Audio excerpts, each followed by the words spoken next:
Hello बच्चों, let's read the question. The question is three capacitors of capacitancy C1, C2 and C3 are connected in series, then in parallel. Show that the energy stored in the series combination is same as that in parallel combination. ठीक है कि जो होता है energy जो होती है वो दोनों कॉम्बिनेशन में सेम रहती है, ये हमें बताना है।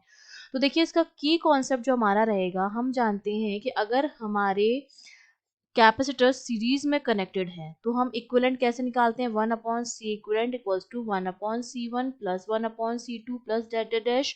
और अगर पैरेलल में कनेक्टेड हैं तो हम C इक्विवेलेंट कैसे निकालते हैं, C1 plus C2 plus dash dash. दूसरा हमें पता होना चाहिए कि जो स्टोर्ड एनर्जी होती है U, वो हम देते हैं हाफ CV स्क्वायर या क्यू स्क्वायर अपॉन 2C या हाफ क्यू बी। ठीक है, ये तीन फॉर्मूले होते हैं एनर्जी स्टोर के। सिंपली हमने क्या किया है, Q इक्वल्स टू CV होता है, तो जो पहला फॉर्म इसमें Q की जगह CV रख दिया तो ये फॉर्मूला आ जाएगा, V की वैल्यू रख दी तो ये इस तरह से हमने ये तीन फॉर्मूले निकाल लिए हैं।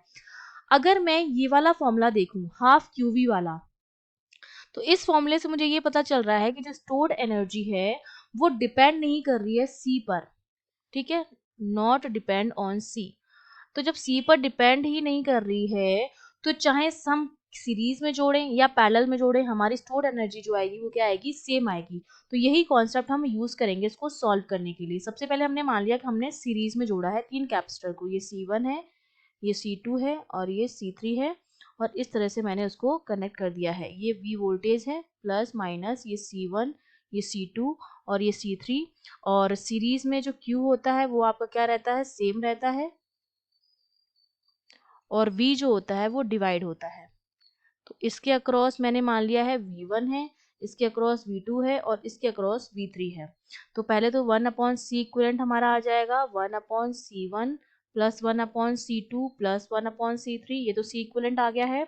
Q जो मेरा आएगा वो टोटल आएगा, क्योंकि सेम रहेगा तो C इक्विवेलेंट जो भी आएगा उसको हम टोटल से इंटू कर देंगे, ये मेरा चार्ज आ जाएगा। इस केस में टोटल चार्ज जो तीनों में क्या रहेगा, सेम रहेगा। लेकिन जो V1 V2 V3 की वैल्यू है वो अलग अलग आएगी। V1 कितना आएगा, चार्ज तो सेम है, Q अपॉन C1। V2 कितना आ जाएगा, Q upon C2, charge same रहेगा, सीरीज में जुड़े हुए हैं। और V3 हो जाएगा Q अपॉन C3 के बराबर। तो V2 V3 की वैल्यू निकाल ली, टोटल चार्ज भी निकाल लिया है, C इक्विवेलेंट भी निकाल लिया है। अब अगर मैं स्टोर्ड एनर्जी लिखूं सीरीज के लिए, US लिख देती हूँ, वो हमारी हो जाएगी Q स्क्वायर अपॉन 2 और C इक्विवेलेंट है तो इसको मैं Q इंटू Q लिख सकती हूँ अपॉन 2C इक्विवेलेंट। और Q की वैल्यू हमने कैलकुलेट की थी, C equivalent into V, C equivalent into V into Q upon 2C equivalent. तो ये और ये कैंसिल आउट हो जाएगा, ये हो जाएगा हाफ QV। अब हम बात करेंगे सिमिलरली पैरेलल की बात करेंगे।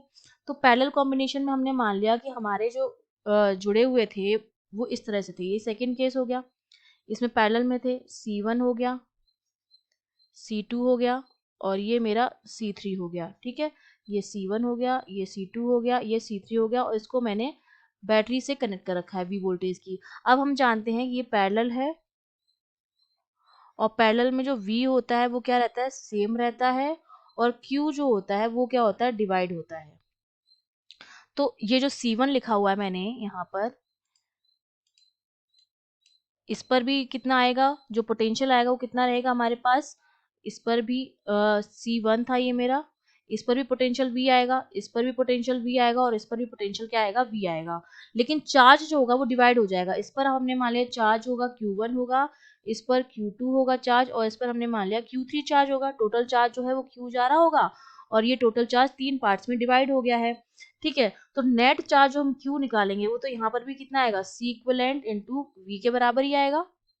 जो टोटल चार्ज जो इस बैटरी से जा रहा है Q, वो तो C इक्विवेलेंट इंटू V आएगा।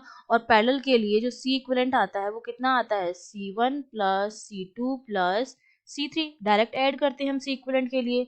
तो अब अगर मैं यहाँ से U पैरेलल की वैल्यू लिखूं, ठीक है, पैरेलल में जो एनर्जी लिखूं, half C equivalent V square, half CV square, तो इसको मैं कुछ इस तरह से लिख सकती हूँ, इसको मैं लिख सकती हूँ half into C equivalent into V लिख दूं यहाँ पर मैं।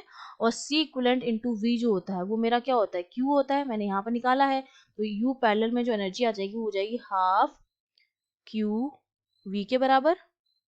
ठीक है, या तो आप v की वैल्यू पुट कर सकते हैं यहाँ पर, क्योंकि v यहाँ से मेरा कितना आ जाएगा, q अपॉन सी इक्विवेलेंट। या तो आप v की वैल्यू पुट कर दीजिए q अपॉन सी इक्विवेलेंट, या फिर सी इक्विवेलेंट इंटू वी जो है q के बराबर है, तो एनर्जी कितनी आ गई है, हाफ क्यू वी आ गई थी। देखिए सीरीज में भी हाफ क्यू वी आ रही थी और इसमें भी हाफ क्यू वी आ रही थी। ये इक्वेशन अगर 1 है और इक्वेशन 2 है, तो इक्वेशन 1 और 2 से हमें पता चल रहा है कि u in series is equals to u in parallel. तो यही हमें प्रूव करना था, तो ये हमारा आंसर हो गया। I hope you understood well. All the best.